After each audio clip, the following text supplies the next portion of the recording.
All right, Jerome, say good morning. Good morning. Let us begin by thanking all of our sponsors for this morning. Sure to thank our annual TALMUD Torah sponsor for Tav Shin Pei Hey, the Tilson Family of R Yisrael, as a zechus for besuros tovos for all of Am Yisroel. Our TALMUD Torah sponsors for Tishrei, Dr. Linda Weinberg, in loving memory of her husband of 53 years, Dr. Paul Weinberg, parents Moshe Ben Avraham David, and Avraham and Shaindy Kelman, in memory of their parents Jerome and Bernice Kelman, and Alexander and Friderica David. Our week of learning sponsors, Jonathan and Ilana Austein of R Silber, as a token of Hakaras Hatov for Jonathan's brother-in-law Avi Tobias, introducing him to the shiur.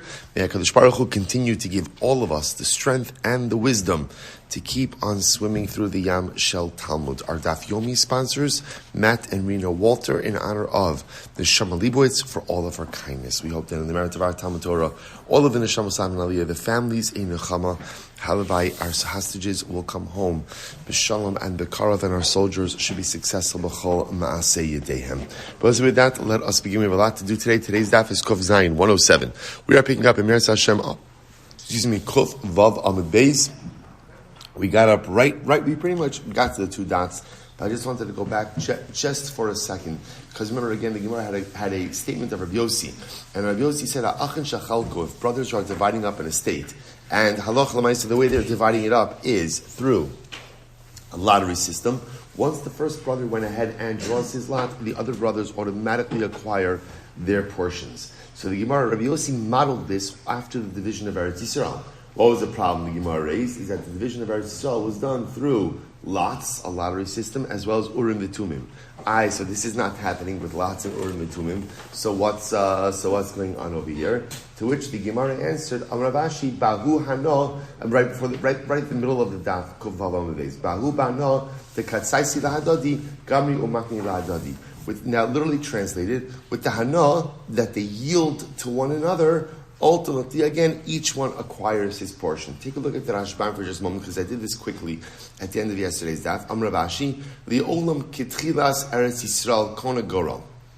In reality, this lottery, right, this ability that when one brother draws his lot, the other brothers acquire their portions, this is a derivative of what occurred in Eretz Yisrael. It is.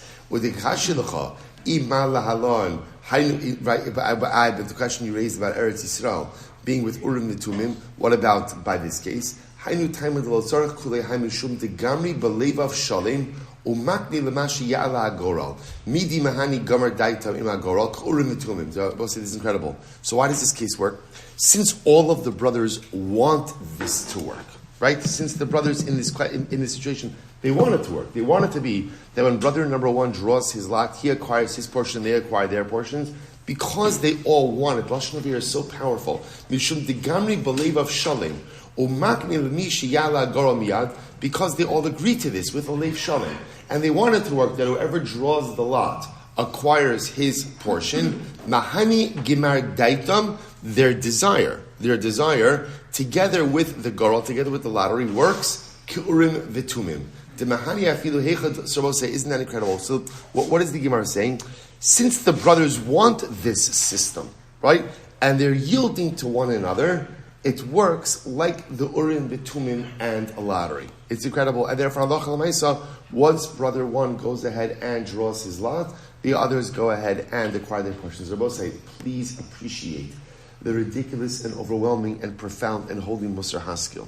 When Jews agree to one another and they're yielding to one another, that is like having the Urim V'Tumim.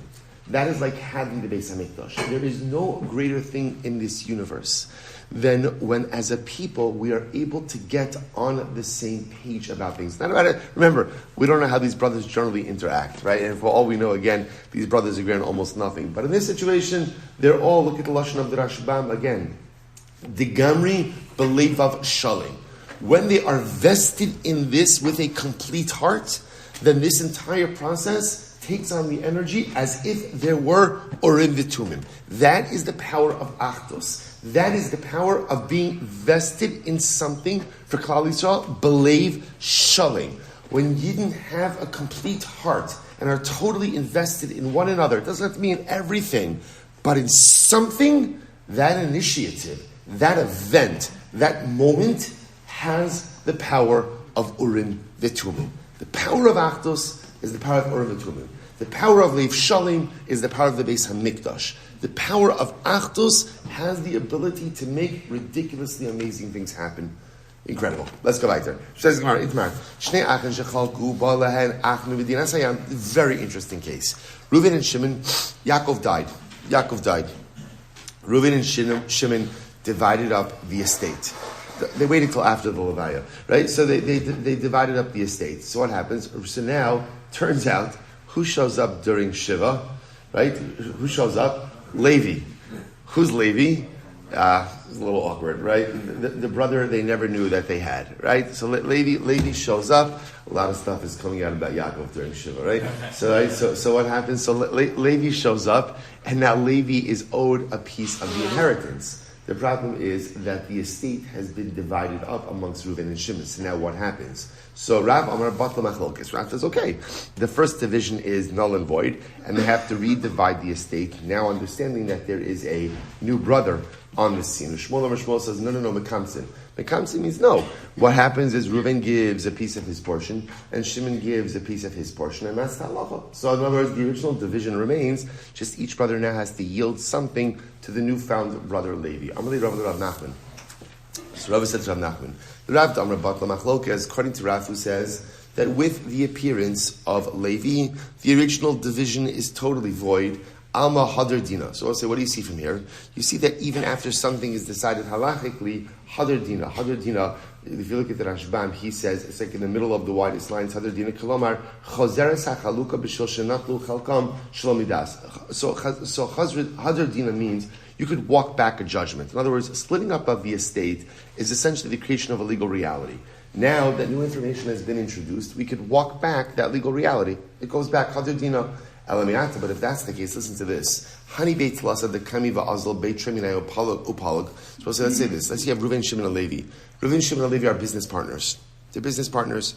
And Reuven and Shimon decide, you know what, we're dissolving the partnership and we are dividing up the partnership assets. So they do it without informing Levi about this. So the Gemara says, would you say that in this case, because Reuven and Shimon did the division and they didn't include Levi, that such a partnership dissolution should be invalid? To which the Gemara says, and we'll say, by the way, the halacha is, it's not invalid. Interestingly enough, again, obviously we're not getting into the intricacies over here, but halacha is partners in a partnership. Any partner has the right to dissolve the partnership at any time. And the truth is, in this case over here, where Reuven and Shimon decide to dissolve the partnership and divide up the partnership assets, even without informing Levi, they have the right to do so. Now, this all presupposes that the dissolution is equitable and proper. So let's make all of those assumptions. Yet in this case, it works over here, even though it did not include the third partner, right? So the Gemara is asking, I would think according to Rav, just like with the advent of Levi, the third brother, the dissolution of the division of the estate is batal. We have to redivide it. So why does it work over here by the case of the partners? To which the Gemara says, no, totally different cases. It's very different. When in a partnership, Reuven and Shimon know from the beginning that what? What do they know from the beginning? That there's Levi. And when they divide up the partnership, they're dividing it up with Levi. For whatever the reason, they didn't tell him. They didn't include him in the discussions. But it's not that he's absent from the proceedings. In other words, Reuven and Shimon know we're dividing up our partnership, right? We're dissolving our partnership. We have three partners, Reuven, Shimon, and Levi. Each partner has to get a fair chelik, and they're having Levi in mind. They're just not inviting him to the table for the discussions, but he's included as part of this entire thing. It's different in the inheritance case. So we'll say, what's happening over in the inheritance case? In the inheritance case, there's no discussion about Levi. Why? No one knew about him. That's why Rav would say, listen, when Levi shows up afterwards and Levi says, hey, I'm your brother, cut me into the estate, Rav says, okay, we have to be mevatel, the original division, and let's do a new division including Levi. Incredible. So Papa said, so according to Shmuel, it said, no. When Levi shows up, we don't redivide the estate. Instead, what ends up happening is Reuven gives a portion of his, Shimon gives a portion of his, and that's how we give to Levi. According to that, the Gemara says, what does that show? That after something has been decided halachically, we don't walk it back. Right? The halacha or the din stands Listen to this. We've seen this case a number of times, just already in the last couple of days.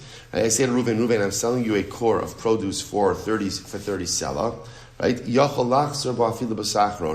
Reuven has the ability, even as we're measuring out the produce, Reuven has the ability, or I also have the ability, to back out on the transaction until the full core is measured out. However, on the other hand, the Gemara says, "Kor b'shloshim sa'ah b'sa'ah nimochalecha." But if I say I'm telling you a core for 30 sela, each sa'ah for one sela, rishon kana, then Reuven acquires each sa'ah as it's being measured out. Now, what the Gemara is intrigued by this is, I don't understand. In the first case of where I said, Reuven, I'm selling you a core for 30 sela. Core for 30 sela. So now what we're saying is, I'm measuring out the core, right? Reuven's taking the core. Both Reuven and I have the ability to renege at any point until the full core is measured out. But why? Why don't we say that for every little bit that's given, that part of the transaction is done and you can't walk it back? The fact that you can indicates to us that a transaction can be walked back or can be reversed. That's a kasha on Shmuel, to which the Gemara was at top of Kov Zayin 107a. Hasam Avad Rabbanan Milsa Denechalei Lamocher V'Nechalei Lelokech. Because in that case, Chazal structured the transaction in a way that's beneficial to everyone. In other words, in that case, where I say to Reuven, I'm selling you a core for, right, or a core for 30 sela, it's actually beneficial to both Reuven and I that the transaction not be finalized until the full amount is measured out, right? Why? Because remember, in the event of depreciation or appreciation, right? If it's appreciation, Chazal give me the right to walk out of this transaction because now I can reset the price. In the case of depreciation, Chazal gave Reuven the right to walk away because now he can find the same produce for less money. So that's a different kind of case because there is actually in everyone's interest to give Reuven and I the flexibility until the actual transaction is fully complete. All right, beautiful. So Gemara goes back to Itmar. So therefore, we are left with a fundamental machlokes. Fundamental machlokes in Rav and Shmuel, which is Reuven, right? Yaakov dies, leaves behind two sons, Reuven and Shimon. Reuven and Shimon divide up the estate. Then afterwards, Levi shows up. I am your long lost brother, assuming that he's able to prove his claim, right? So I'm your long lost brother. Cut me into the estate. What do? Rav says, original division batal, you have to redivide the estate because again, there's three brothers, not two. Shmuel says, no, just let each brother, let Reuven and Shimon both give a little chelik of their estate in order to make Levi whole. Okay, so I'll say, so that is the end of that discussion. Just to show that Rambam Paskins like Rav, but the machlokes. That in that case, again, we would redivide the estate. We'd redivide the estate because halach l'maisa, again, Levi has every right to be part of the original division and does not simply have to go ahead and accept a little portion from each of his brothers. Okay, beautiful. Weiter. Itmar, Bosai Kov Zayin with Aleph, 107a, second line down. Itmar, Achin Shechalku, Babal Chovinatl Chalko Sha'achmayan. Another interesting case. Yaakov died, same case. Yaakov died. Reuven and Shimon inherit. By the way, it doesn't really matter how many brothers, but we'll just go with Reuven and Shimon inherit their father. What then happens? A creditor comes along. Yaakov died and hadn't paid his debts. Right? So Yaakov died and hadn't paid his debts. So now what happens? A creditor comes and seizes property from Reuven, right? In satisfaction of the debt that the creditor had against Yaakov, Zichron Livracha. So now he only seized property from Reuven, didn't seize any property from Shimon. So now what happens? So Rav Amra Batla Machlokes. So very interesting. So Rav says, listen, so now obviously we have to go back. Rashbam says, Batla Machlokes, Osa Chaluka Batla, V'chosun V'chotim B'shavim Min HaNishar. So essentially now what we say is like this. Okay, creditor seized Reuven's property. So essentially now that's out of the estate. Now we have to redivide the estate. Now what does the estate really consist of? What does the estate consist of? It consists of Shimon's portion, but now we have to equitably divide Shimon's portion between Shimon and Reuven. That's Rav. Shmuel Amar Viter. Shmuel says, nope, we're done. In other words, sorry Reuven, very sorry that you lost your portion. But Viter literally means like he's mavater, like Reuven yields. What it means is Reuven lost his portion and Reuven has no recourse. Fascinating. So what's going on over here? So let's analyze. And Ravasi, we're not finished. Ravasi says, Notal Ravia Bekarko Ravia Bemos. Ravasi says, no, Reuven has the right to essentially take a quarter, a half of a half, right? A quarter of Shimon's property, and Shimon has the ability to pay him off either in land or in money. Okay, so what's going on over here? Let's analyze three-way machlokes. So I'll say, so once again, Yaakov dies, leaves behind unpaid debt, right? Obviously, a secure debt. So what happens? Creditor shows, so Reuven and Shimon divide up the estate, creditor shows up, seizes Reuven's inherited property as payment for the debt. Reuven now goes back to Shimon, and Reuven says, Shimon, okay, so now I'm owed part of your property. Says right. So Rav says, Batla Machlokes. Rav says the whole division is Batla. We have to redivide the estate with the remaining property that is left after the payment of the debt. Shmuel says, sorry, Reuven, you're out. Okay, I'm very sorry. You lost. I'm so sorry for your loss. So sorry for your financial loss now. But there's nothing. You have absolutely no recourse. Ravasi, Reuven is entitled to get a quarter of the portion of Shimon, either in the form of land or the form of money. All right, so let's analyze these three opinions. So Rav Amar Batla Machlokes. So Rav says that we go back and we redivide the estate. The original Chaluka, the original division is Batla. Why? It's fascinating. Savar ha'achin shechalk yoshin. Okay, so that's just a moment.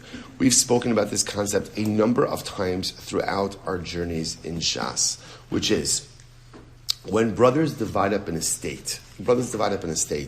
How do we view them in relationship to each other? Are they considered to be like inheritors? In other words, they each inherit an estate, which means that to a certain degree, they are still bound, right? There's still a bond between them, all right? Or do we view it as when brothers divide up an estate, they're considered like lekuchin, like purchasers, which means essentially they each purchase their respective portions from one another. Now, you'll say to yourself, okay, who cares? Like, what's the nafkamina? The nafkamina is actually quite profound. If they are, let's work backwards. If they're like lekuchin, if they're like purchasers, then once the estate is divided, they have no shaychus with each other. I don't mean from a familial perspective. I mean from a monetary perspective. They have no shaychus with each other, right? In other words, their portions are not interconnected. They are separate and distinct bodies with absolutely no financial responsibility for one another. If you hold that they're like yershin, that they're like inheritors, then lemaisa, they are always bound. So we're going to see over here, this is at the root of the machlokas between Rav and Shmuel. Rav holds that when brothers divide up an estate, they are always considered to be like yershin. They're always like inheritors, which means that their respective portions are bound and interconnected. And therefore, go back to the Gemara. Rav Amar, but the machlokes kasava achin shechal yershinim. Therefore, when the creditor comes and takes Reuven's portion in satisfaction of an estate debt, so because Reuven and Shimon are forever linked as inheritors, Reuven has the right to say, Shimon, okay, that this land was taken out of the inheritance pool, so to speak.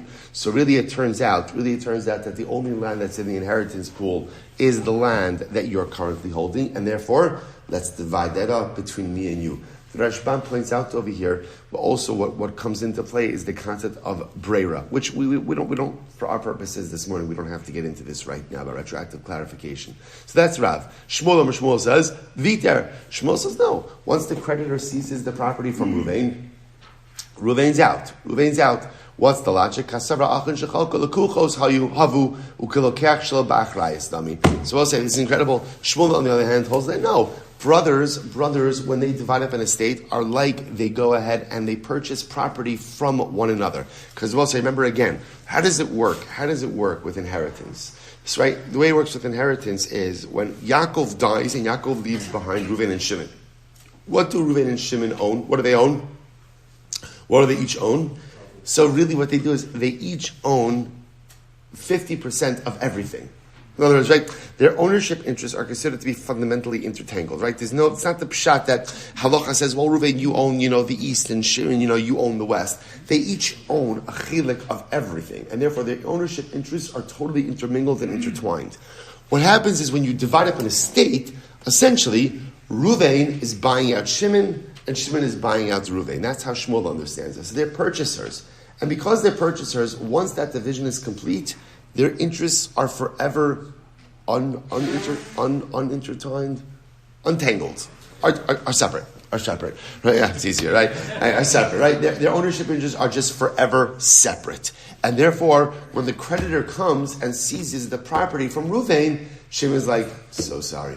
Feel free to visit whenever you want, right? But we're not redividing anything over here. So fundamental machlokes that is rooted in how Yerusha works. What about Ravasi? Ravasi misafkele. Now remember Ravasi. What did Ravasi say? So Rav said we redivide the remaining estate. Shmuel said, sorry Reuven, you lost, but you have no recourse. Ravasi said that Reuven is entitled to get a quarter, right, of the portion of Shimon, either in money or in land. So where does that come from? Ravasi misafkele. Ravasi is not sure. He's not sure if Rav or Shmuel are correct. He's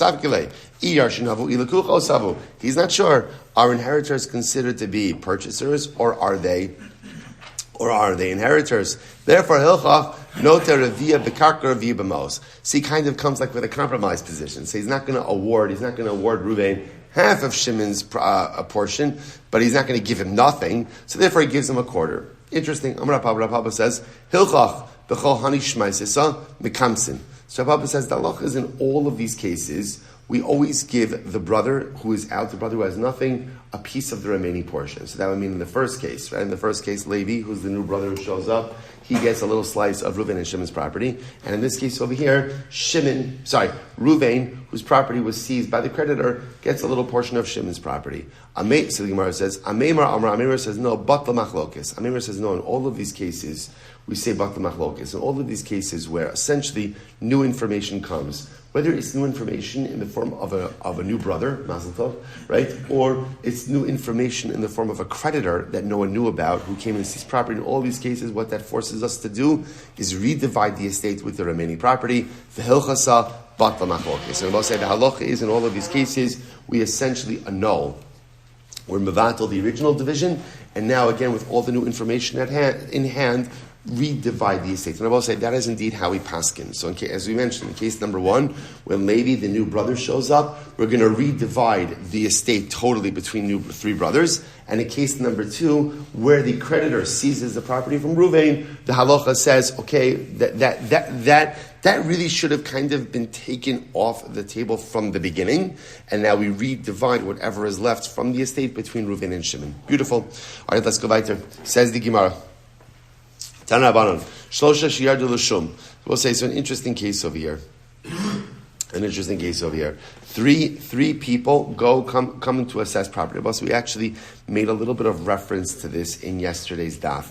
If you take a look at the Rashbam, so the Rashbam, it's about 7 lines up from the bottom. So literally means 3 people go to assess or to evaluate property. What is this talking about? So here's the case. So let's say Yaakov died, right? And now what happens? He leaves behind kids, Reuven and Shimon, and now for whatever the reason, Beis Din has to go ahead and sell off some of the estate property, right? We want Beis Din to do it because we want to make sure that it's done fairly and equitably and profitably, right? So now what ends up happening? So by whatever the reason, whether they're selling it off to support the Yisomim or they're selling it off to support a widow, whatever the case over here is. So they evaluate the property. And what ends up happening? There's a machlokes on the basin. Machlokes, echad omer b'mana. So one says that the property is worth a mana, which is 100 zuz. Ushnaim omer masayim. 2 say 200 zuz. So what's halacha? Or echad omer masayim. Ushnaim omer mana. Or 2 say it's worth 200 zuz. And 1 say it's worth 100 zuz. So what's halacha? Batal yachid b'miuto. So ultimately, he says, so the easy case. Basin, you go after the majority. Whatever the majority valuation is, that's what you do. And batal yachid b'miuto. We'll say, by the way, it's a very interesting lashon over here of batal yachid b'miuto. The individual is batal in his own miut.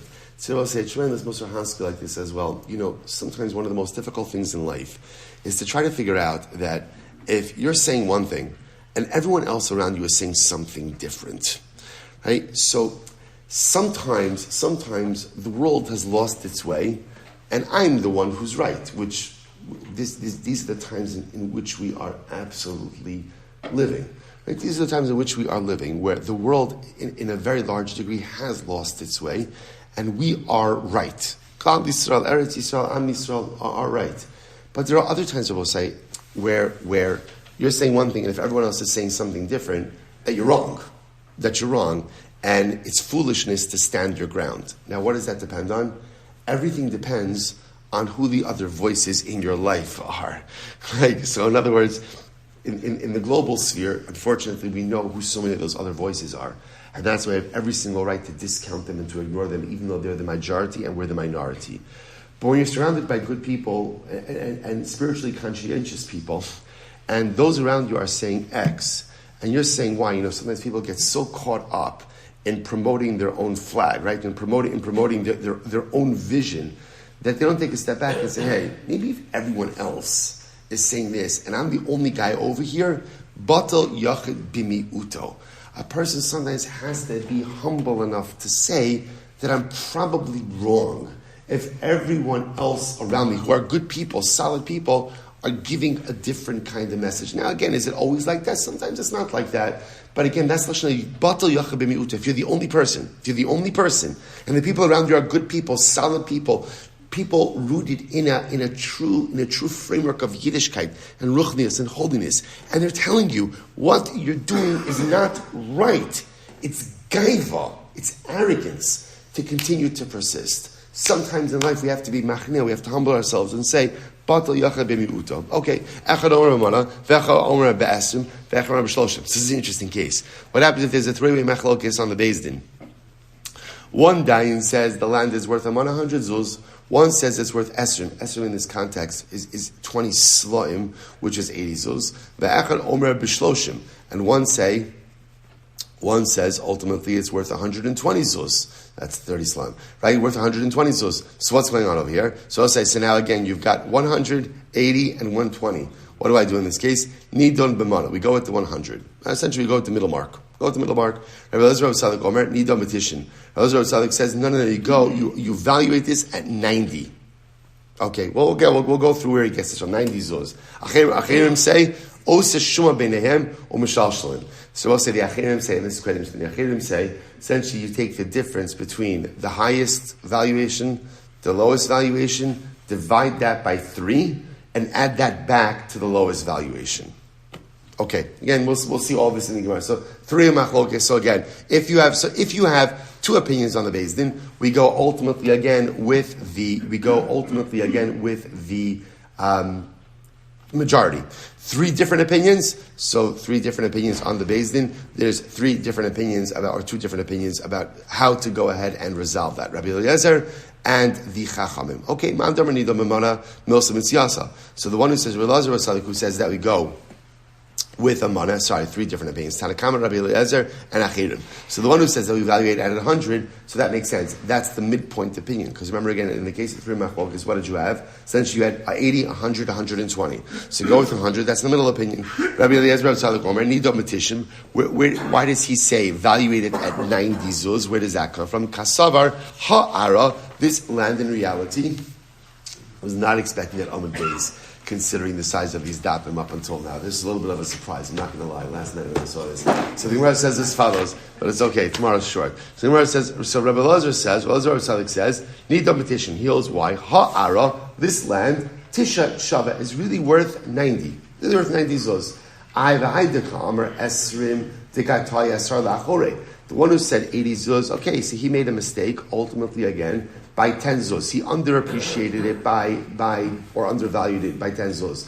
The one who said a manjwar, which is 100 zuz, he overvalued it by 100 zuz. So and that's why, again, that's Rabbi Elazar says, the real value of this is going to be 80.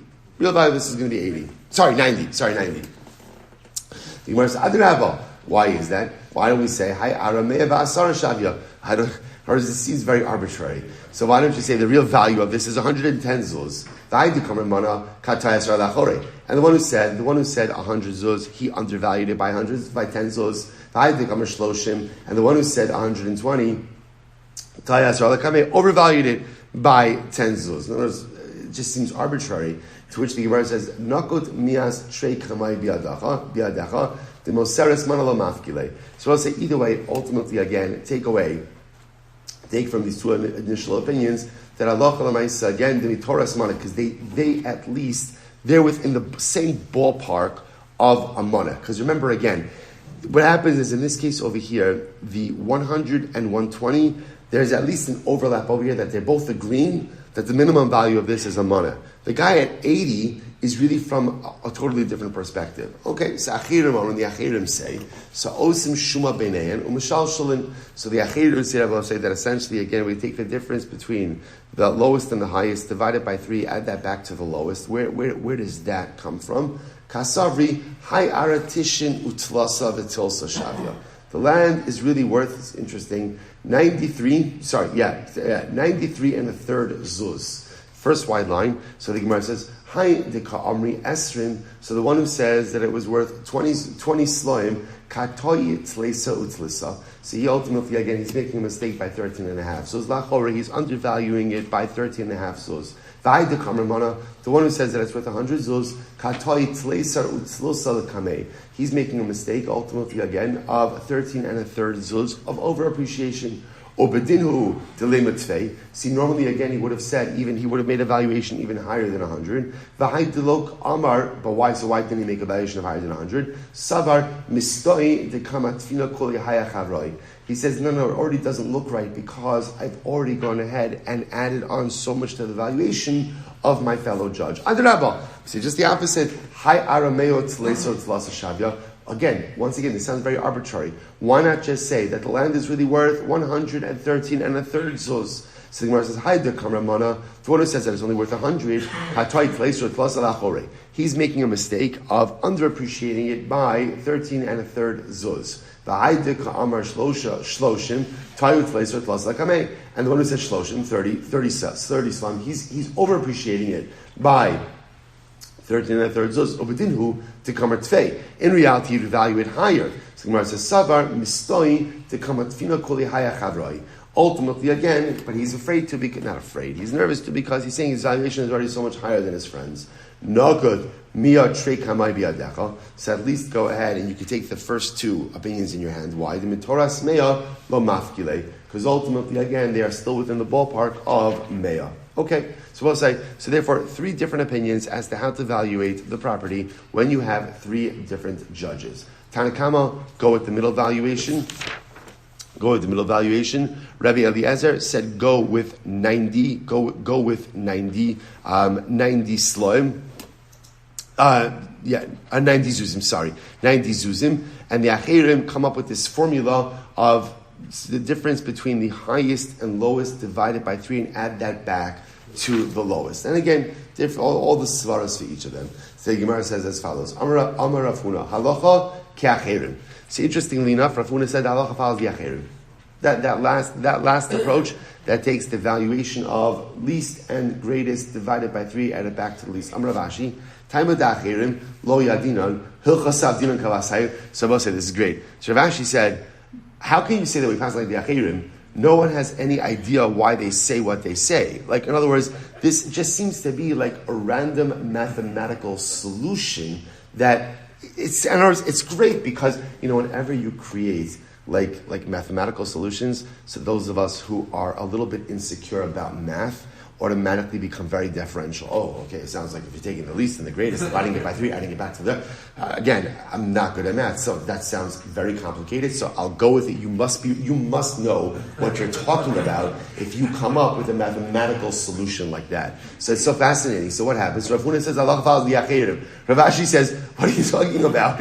We don't understand the mathematical solution. Like, why, who says that that's a svara to do that? Like, what is that based on? So the Gemara says, Tanu Dayane Gola Osan Shulam Beinayim Umashal Shalim. So ultimately, again, the judges of the diaspora go ahead and follow this practice. Am Rav Huna Hilchas of Dayane Gola. So Rav Huna said that looks like Dayanim of the Gola. So the judges of the diaspora follow the achirim with this mathematical solution. Am Rav Ashi once again.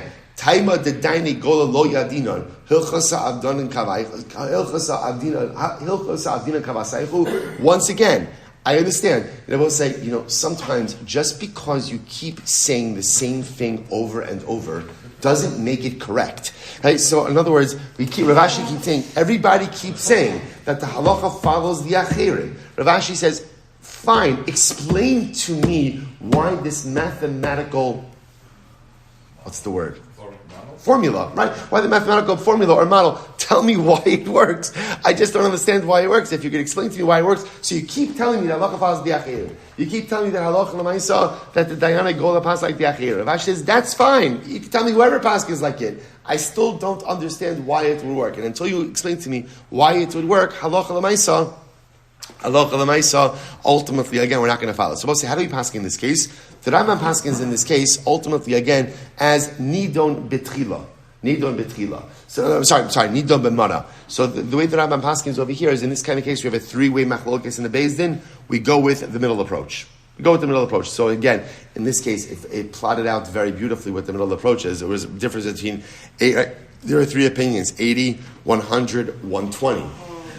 So therefore, the middle approach ultimately, again, was 100. So that's how the Rambam would pass in this case. We always follow the middle approach. Okay, let's start at least the Mishnah. We have a minute or two. The Mishnah says as follows. So we'll say this is very interesting. So let's say Ruvain says, right, I say to Ruvain, I'm selling you a half of my field. So we'll say, now what's the issue? Now, obviously, if I say to Ruvain, I'm selling you half of my field, the half that is located in the southeast corner. Okay, so then I'm being explicit.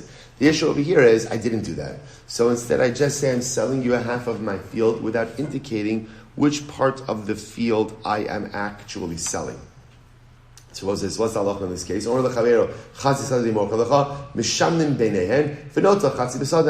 evaluate the field, and we split in half. We make a division of the field. So ultimately, again, if I say to Reuven, I'm selling you a field, and I tell him I'm selling you a half in the south. So what's the halacha? Ultimately, again, we evaluate it, and ultimately, again, he takes a half in the south. Now, both say, now, it is not clear from the Mishnah what this means, right? Because again, whenever you see a lashon of mishamnin benehen, what does that mean? What does that usually mean? That means is that we're going to evaluate it and divide it, which sounds like it's not just drawing necessarily a line down the field. So in the first case, I understand that, because I say to Reuven, I'm selling you half a field, but there's no indication which half I'm selling him. What's interesting is, it sounds like even when I say I'm selling you half in the south, mishamnin benehem, we evaluate it, and Reuven takes half in the south. Now the Rashbam points out there, the Rashbam in his commentary on the Mishnah just keeps saying one thing, mefarish b'gimara. It's not clear what this means. We'll see in the Gemara. Okay. V'hu mekabel alav makom ageder v'charetz uben charetz v'kamu charetz shisha tfachim uben charetz shlosha. Furthermore, again, in these cases, the mocher, the seller, always accepts upon himself for providing the area where the gate is going to sit, and the area of the charetz, which is the faro. Again, we're going to discuss in the Gemara what all of these things mean, charetz, and ben charetz. So there's a big faro and a large faro. We'll see exactly what those are for, but all of those areas are the responsibility, ultimately, of the seller. All right, we'll say, v'kami charetz, shisha tfachim, uben charetz shlosha. How big is a regular faro? 6 tfachim, small faro, 3 tfachim. What the faros mean, what they're used for, I understand their responsibility of the seller. Gate is the responsibility of the seller. And Meretz Hashem to be continued tomorrow. Bosai, Shkoyach.